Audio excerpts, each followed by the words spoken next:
Hi there and welcome to the Health Center channel. Today I'm discussing a very important topic with you on smoking.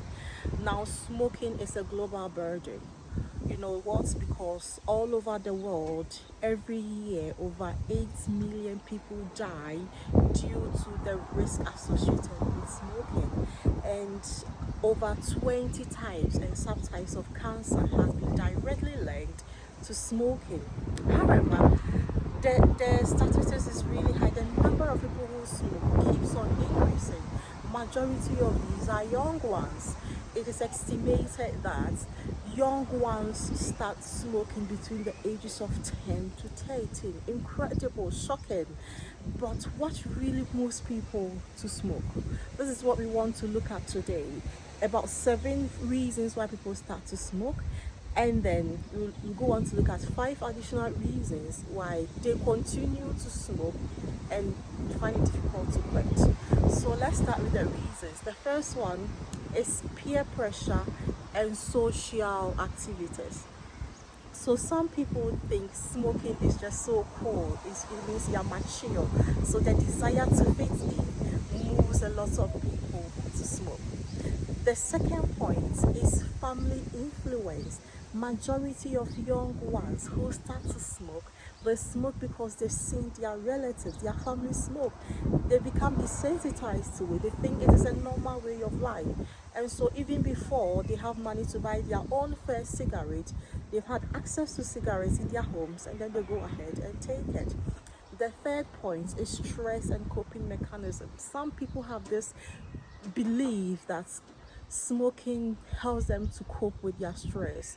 This is because nicotine gives a temporary relief, or temporary, yes, relief.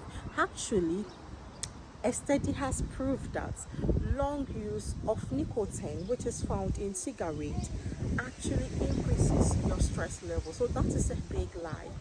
The fourth point is the social media influence, the media influence. So smoking is everywhere, in advertisements, on TV shows, in movies, and it is being glorified. Which people are being used? Celebrities, people young ones look up to. So they think, well, it's normal, we're going to have to do it, and then they smoke.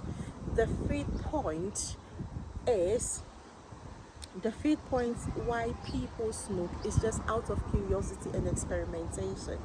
There are a lot of people who took their first smoke because they just wanted to know how it tastes like.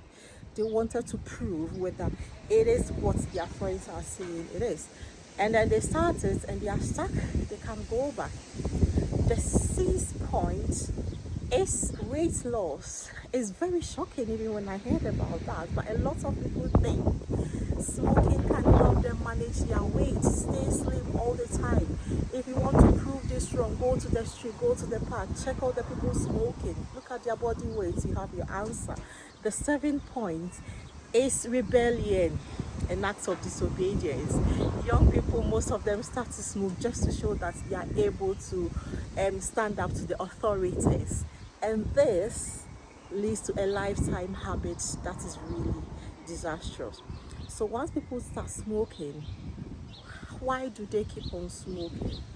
The first point is the nicotine addiction.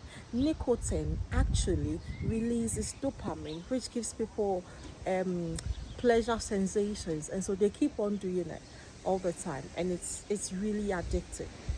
The second point is habitual thing. So people make it habitual. They associate smoking with certain activities of the day.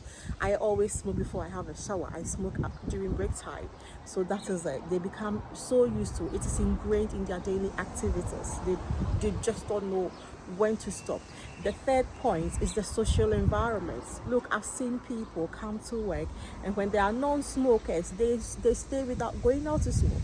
But when they are in the company of smokers, every half an hour, every hour, they are out to have a smoke. So the social environment really, really counts.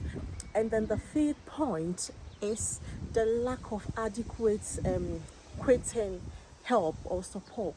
So people would really want to quit, but they don't know where to start. They don't know how to do it. They have no cessation tools to help them to go with it.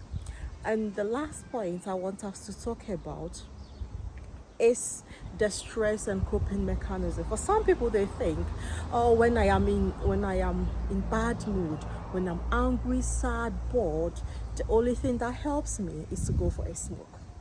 So these are reasons why people stick to smoke and they find it difficult to quit. However, it is not hopeless.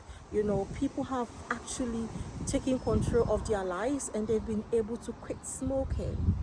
In my next video, I'm going to give you practical steps, practical things you could do to be able to quit smoking. I hope this video is really helpful to you. Can you give it a like, share with your friends, subscribe to this channel, come back later for more. Thank you.